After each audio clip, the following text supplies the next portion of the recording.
श्री सुखदेव जी महाराज का प्रादुर्भाव कैसे हुआ। श्री सुखदेव जी महाराज कौन हैं? गोलोक में श्री राधा रानी की गोद में एक शुक बैठा है, वही शुक बैठ करके भगवत नाम जप रहा है। श्री राधा जी ने उसी शुक को कहा, अरे शुक, क्योंकि वो शुक जो था ना, वो राधा रानी की गोद में बैठे बैठे श्री राधे जी का नाम ही जपता रहता था। श्री राधे श्री राधे श्री राधे, आप भी तो बोलिए श्री राधे श्री राधे, ऐसे ही बोलता था जैसे आप लोग बोल रहे। श्री राधा जी ने कहा, बेटा तुम मेरा नाम मत बोलो, फिर तुम राधे राधे मत बोलो, तुम कृष्ण कृष्ण बोलो, तुम कृष्ण का नाम बोलो। और उसी समय उस शुक ने श्री राधा जी को अपना गुरु मान लिया। क्यों? गुरु वही है जो भगवान का नाम देता है, जो भगवान का मार्ग देता है। उसी दिन से श्री सुखदेव भगवान ने श्री राधा जी को अपना गुरु मान लिया। अब वो राधे राधे नहीं बोलते, अब वो श्री कृष्ण बोलते हैं, भगवान का नाम जपने लगे। अब श्री राधा जी ने कहा कि तुम्हें धरती पे जाना होगा। सुख रोने लगे, धरती पे मैया क्यों जाना है? कहा, सुनो, धरती पे जाकर तुम्हें भागवत धर्म का प्रचार करना है, भगवान की भक्ति को जन जन तक पहुंचाना है। सुख रोने लगे, क्योंकि मैं संसार में जाऊंगा तो माया पकड़ लेगी। श्री राधा जी ने कहा, तुम चिंता मत करो, मैं तुम्हें वचन देती हूँ, तुम्हारे ऊपर माया का कोई प्रभाव नहीं होगा। समय बीता, वही सुख एक पक्षी के गर्भ से अंडे के रूप में जन्म लेते हैं, लेकिन वो अंडा पूर्ण नहीं हुआ, बालक का जन्म नहीं हुआ, उससे पूर्व ही अंडा गिर के टूट गया, आंधी तूफान आई, टूट गया। अब सुखदेव जी का जन्म हुआ नहीं, कथा आगे कैसे बढ़ेगी? अब जब भी कोई कथा कहीं रुकती है ना, तो उसको आगे बढ़ाने के लिए केवल एक महात्मा काफी है। कौन? श्री नारद जी महाराज। नारद जी के बिना कोई कथा आगे बढ़ती। नारद जी ने देखा कथा अधूरी रह गई, अब कोई लीला करनी चाहिए। सोई नारद जी ने बीड़ा उठाया और निकल पड़े। कहाँ निकल पड़े? कैलाश पर। नारद जी को लगा कि सब जगह तो झगड़ा करवाई दिया है, ब्रह्मा और ब्रह्मानी में भी झगड़ा हो गया, लक्ष्मी और नारायण में भी झगड़ा करवा दिया, आप बच गए भोले बाबा। सो नारद जी बीड़ा उठाए और कैलाश की ओर चले। श्रीमन नारायण नारायण नारायण, श्रीमन नारायण नारायण नारायण, श्रीमन नारायण नारायण नारायण, श्रीमन नारायण नारायण नारायण, लक्ष्मी नारायण नारायण नारायण, लक्ष्मी नारायण नारायण नारायण, लक्ष्मी नारायण नारायण नारायण, लक्ष्मी नारायण नारायण नारायण, भजमन नारायण नारायण, श्री राधे नारायण, भजमन नारायण नारायण नारायण, नारायण। श्रीमन नारायण नारायण नारायण। नारद जी पहुंच गए कैलाश पर। मैया पार्वती ने बड़ा स्वागत किया। ओहो नारद जी कैसे पधारे, बड़े दिन बाद दिखाई पड़े। नारद जी ने कहा, ये बात तो सत्य है कि हम बड़े दिन बाद दिखे हैं। माँ ने कहा, क्यों बड़े दिन बाद आए? नारद जी ने कहा, आजकल हमने कहीं जाना आना कम कर दिया है। मैया पार्वती ने कहा, अच्छा क्यों कम कर दिया? तो कहा, देखो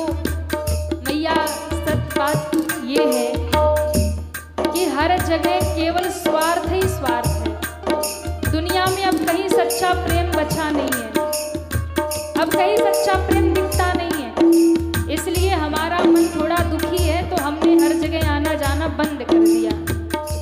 पार्वती जी ने कहा, नारद जी जगत की तो नहीं पता, पर आप बीती बताऊंगी। दुनिया की नहीं पता, पर अपनी बता रही हूँ, हमारे घर में बड़ा प्रेम है। नारद जी ने मन में कहा, अभी पता चलेगा कितना प्रेम है। बोले हमारे घर में बहुत प्रेम है। कितना प्रेम है? बोले हमको महादेव इतना प्रेम करते हैं कि मेरे भोले बाबा जब ध्यान में समाधि में बैठते हैं और उन्हें जब राम जी का दर्शन होता है, कृष्ण का दर्शन होता है ना, सबसे पहले आके हमको ही बताते हैं, देवी आज मुझे कन्हैया का दर्शन हुआ, आज मुझे राम जी का दर्शन हुआ। अच्छा, और कितना प्रेम करते हैं? बोले इतना प्रेम करते हैं कि अपना गुरु मंत्र कोई किसी को नहीं बताता, पर बाबा ने मुझे बता रखा है। देवी ये गुरु मंत्र है, हम दोनों मिलके इसका जाप करेंगे। बोले ठीक है। नारद जी ने कहा, अच्छा इतना प्रेम करते? बोले हाँ, कुछ भी गुप्त नहीं रखते, सब कुछ बताते हैं। पार्वती जी की बात सुन के नारद जी ने कहा, तब तो एक रहस्य की बात बताई ही होगी पक्का। बोले कौन सी बात? बाबा ने हमसे कुछ नहीं छुपाया, सब बताया। तब एक बात बताओ मैया कि बाबा के गले में जो मुंड माला है वो किसकी माला है? इतना उनको कौन प्रिय है कि उसके मुंड की माला गले में पहन के घूमते हैं? ये तो आपको पता ही होगा। इतना कहते ही पार्वती जी का मुंह लटक गया। मैया ने कहा, नारद सब तो बताया, पर यही नहीं बताया। नारद जी ने कहा, नारायण नारायण, क्या खाक प्रेम करते? यही नहीं बताया कि किसकी माला गले में पहन के घूमते। ये तो प्रेम नहीं है। अरे प्रेम करते तो बताते ना। मैया जरा सोचो, आपसे भी अधिक भोले बाबा को कौन इतना प्रिय है कि उसकी माला पहनकर घूमते। अब मैया के मन में प्रश्न आ गया। बोले नारद तूने तो बड़ी खूब सुझाई, बहुत अच्छी बात तुमने बताई। आने दो आज भोले बाबा को, आज ही खबर लगाऊंगी, आज उनकी खबर लगाऊंगी। वो प्रेम का नाटक करते, कहते बहुत प्रेम करते, यही नहीं बताया कौन मुझसे ज्यादा प्रिय है, उसके मुंड की माला पहन के घूम रहे। नारद जी को मन में लगा अपना काम हो गया। अच्छा मैया, अब बाबा पधार ही रही होंगे, हमको अब अनुमति दे दो, हम जाना चाहते। मैया ने कहा, नारद ऐसे ही आते रहे ना, बहुत अच्छी बात बताई तूने। नारद जी ने माँ को प्रणाम किया। श्रीमन नारायण नारायण नारायण भजमन नारायण नारायण नारायण। जैसे ही नारद जी कैलाश के शिखरों से नीचे उतर ही रहे थे, उधर से भोले बाबा आ रहे थे।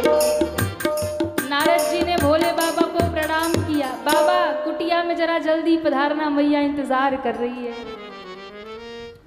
भोले बाबा समझ गए ये पक्का गड़बड़ करके आया है।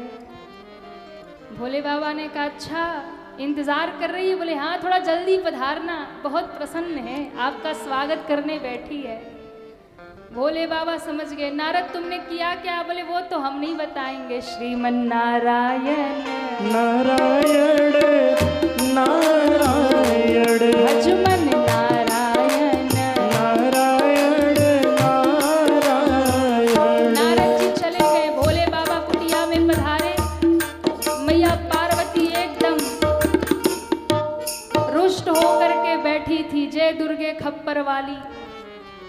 मैया एकदम नेत्र लाल किए बैठी थी। आने दो भोले बाबा को, आज ही तो खबर लगाऊंगी। महादेव जी ने देखा मैया रूठ के बैठी। देवी क्या हो गया, क्यों रूठी हो? बोले प्रभु आपने हमसे छल किया है। आप कहते हैं कि हमने कुछ नहीं छुपाया, पर पूरा रहस्य आपने छुपा के रखा। हमसे ज्यादा कौन प्रिय है आपको? कहा देवी मुझे पता है नारद ने तुम्हें कुछ उल्टा सीधा बताया होगा। बोले नारद का तो नाम मत लो, उल्टा सीधा उसने ही तो मेरे आंख की पट्टी हटाई है। वो नहीं आते तो पता नहीं चलती आपकी असलियत। अरे हुआ क्या?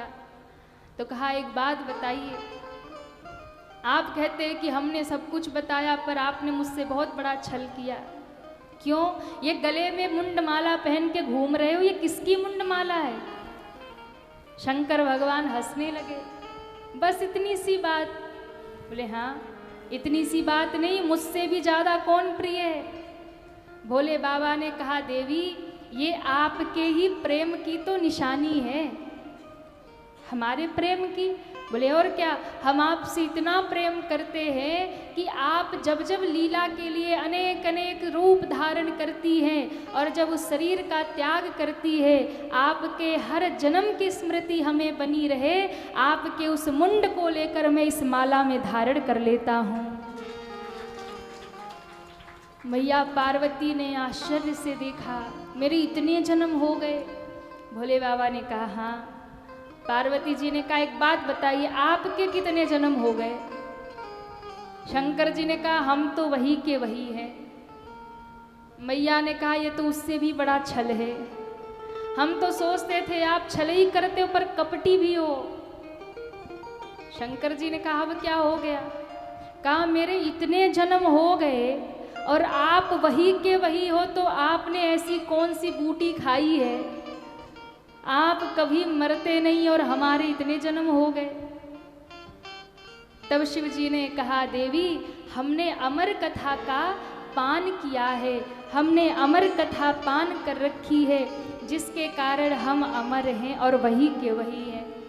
ना जन्म लेते हैं ना मरते हैं, हम इसी स्वरूप में सदैव विराजमान रहते हैं। तब माँ ने कहा कि प्रभु वही अमर कथा अब हमें भी सुनाइए, हम भी सुनना चाहती है, हम भी अमर होना चाहती, अब इसी रूप में आपके साथ विराजना चाहती है। इसलिए हे महादेव, हमें वही अमर कथा आप श्रवण करवाइए, मुझे वही अमर कथा श्रवण करनी है। देखो माताएं जो होती है ना, ये थोड़ी भावुक होती है, ये कई बार पतियों पर क्रोध तो करती है, लेकिन भीतर से ऐसा भाव नहीं होता। वो क्रोध बस इसलिए करती है कि ये सुधर जाए और सही रास्ते पर आ जाए। वरना तो माताएं जितना तप करती हैं, जितनी तपस्या करती हैं, जितना माताएं व्रत करती हैं, अनुष्ठान करती हैं अपने पति के लिए, अपने पुत्रों के लिए, अपने परिवार के लिए, उतना भाई लोग नहीं करते। अच्छा सत्य कह रहे कि नहीं? हाँ या ना? ये हर साल व्रत करती है, करवा चौथ का, तीज का, बहुत सारे व्रत करती है। आप लोग कह दो कि आपने एक भी व्रत किया हो कि इनकी उम्र लंबी हो जाए। हाँ अब बजाओ जम के ताली। अब तो अपने मतलब की बात है। किया है कभी व्रत? एक भी अनुष्ठान बता दो, एक दिया भी जलाया हो कि श्रीमती जी की उम्र लंबी हो जाए। पर ये हर साल करवा चौथ व्रत करती है, तीज व्रत करती है, निराजल रहती है, पूरे 24 घंटे बिना जल के रहती है। ये माताओं का प्रेम है, ये माताओं का समर्पण है। अभी करवा चौथ भी आने वाला है और माताएं कितनी तैयारियां करती है, पर भाइयों को सुनो, अरे ये तो रोज रोज खर्चे ही बढ़ा के बैठी है। हर करवा चौथ पे उपहार ले आओ, गिफ्ट ले आओ, नई साड़ी दिलाओ, ये करो वो करो, इन्हें झंझट लगता है। पर कभी सोच कर देखिएगा उन माताओं की तपस्या को, ये कितना कठिन कठिन व्रत करती है बस इसलिए कि हमारे पुत्रों की उम्र लंबी हो जाए, हमारे पति की उम्र लंबी हो जाए, हमारे घर में सुख शांति बनी रहे, उसके लिए 24-24 घंटे बिना जल के रहा करती हैं। ये समर्पण, ये त्याग, ये प्रेम केवल और केवल हमारे सनातन धर्म में है और कहीं नहीं है। इसलिए अपने सनातनी होने पर गर्व करिए। ये समर्पण, ये प्रेम केवल हमारे धर्म में ही संभव है, जहाँ 7 जन्मों का नाता होता है। हाँ 7 जन्मों का नाता होता है। माताएं व्रत करती है, पति कैसा भी हो, पर यही 7 जन्म मिले। अब वो अलग बात है, आजकल थोड़ा जमाना बदल रहा है, रिश्तों में दरारें आ रही है, लेकिन सनातन धर्म यही सिखाता है कि जोड़ करके चलिए। तो पार्वती जी ने कहा प्रभु हमें अमर कथा सुनाइए। शंकर भगवान गए, अमरनाथ की गुफा में विराजमान हो गए। अपने त्रिशूल को भेजा, जाओ दूर दूर तक जितने भी जीव हैं ना सबको दूर भेज दो, हम अमर कथा सुनाएंगे। सबको दूर भेज दिया और कहते हैं उसी समय शंकर भगवान आसन लगा के बैठे, आसन के पीछे टूटा हुआ अंडा गिरा है। अब वो तो निर्जीव था ना, टूटा था, तो उसको दूर नहीं भगाया, बाकी सब दूर भग गए। अब भोले बाबा ने ध्यान लगाया और कथा शुरू कर दी। पार्वती जी को कहा देखो हम आंख बंद करके कथा सुनाएंगे, तुम बीच बीच में कुछ बोलती रहना, कहते रहना, ताकि हमें पता चले कि आप कथा सुन रही हैं। पार्वती जी ने कहा अच्छी बात है। तो पार्वती जी ने बोलना शुरू कर दिया, ओम ओम। क्या बोल रही है? ओम। ओम का उच्चारण शुरू कर दिया। शंकर भगवान ने नेत्र बंद किया, कथा गाने लगे। अब देखिए कथा के बीच बीच में हम इसीलिए आपको बुलवाते और गवाते हैं, ताकि हमें भी पता चले कि कथा आप सुन रहे हैं, वरना कब सो जाएंगे खबर नहीं पता चलेगी। क्योंकि कथा में जैसी नींद आएगी ना, वैसे घर में गद्दे पर नहीं आएगी, ये पक्की बात है। शंकर भगवान कथा सुनाने लगे, पार्वती जी ओम ओम उच्चारण करने लगी और कहते हैं जैसे ही कथा 1 दिन हुई, 2 दिन हुई, 3 दिन हुई, वो टूटा हुआ अंडा कथा के प्रभाव से जुड़ गया। उस जुड़े हुए अंडे में जीव प्रकट हो गया और कहते हैं वो जीव धीरे धीरे बड़ा होने लगा, अंडा टूट गया और एक छोटा सा बालक बाहर निकल आया। बड़े ध्यान से कथा सुनने लगा। 4थे दिन की कथा हुई, 5वें दिन की कथा हुई, अब तो उसके पंख निकल आए महाराज, बड़े प्रेम से सुनता। 6वें दिन की कथा हो रही थी और कहते उसी समय पार्वती जी की आंख लग गई। मैया पार्वती को नींद आ गई। अब ओम का उच्चारण बंद हो गया। छोटे से सुखदेव ने सोचा कि ये ओम का उच्चारण बंद हो गया, कहीं ऐसा ना हो कि ये बाबा कथा भी बंद कर दे। तो माँ की जगह वो छोटे से सुखदेव ही ओम का उच्चारण करने लगे। ओम ओम का उच्चारण होने लगा और 7वां दिन आया, कथा पूर्ण हो गई। बोलिए भागवत महापुराण की जय हो, भागवत महापुराण की जय हो। जैसे ही ओम का उच्चारण करते हुए पूर्ण हुई कथा, मैया पार्वती की आंख खुली। बाबा बताइए ना, फिर उद्धव जी ने गोपियों से क्या कहा था? शंकर जी ने कहा गोपियों से क्या कहा था? अरे कथा तो पूरी हो गई, पर बाबा हमने तो सुनी नहीं। क्यों नहीं सुनी? हम तो सो गई थी। शंकर जी ने कहा एक बात बताओ, क्या तुम सच में सो गई थी? बोले हाँ। अगर तुम सो गई थी तो कथा कौन सुन रहा था? इसका अर्थ है कि मेरे और तुम्हारे सिवा यहाँ तीसरा कोई है, क्योंकि ओम का उच्चारण कभी बंद नहीं हुआ, निरंतर चलता रहा। यानी तुम्हारी जगह कोई और ओम कह रहा था। कौन है वो? सामने आओ। जब कोई सामने नहीं दिखा तो शिव जी ने ध्यान लगाया। जब ध्यान लगाया तो देखा कि व्यासपीठ के पीछे ही एक छोटा सा शुक बैठा है। शंकर भगवान क्रोध में त्रिशूल लेकर खड़े हुए, मार दूंगा।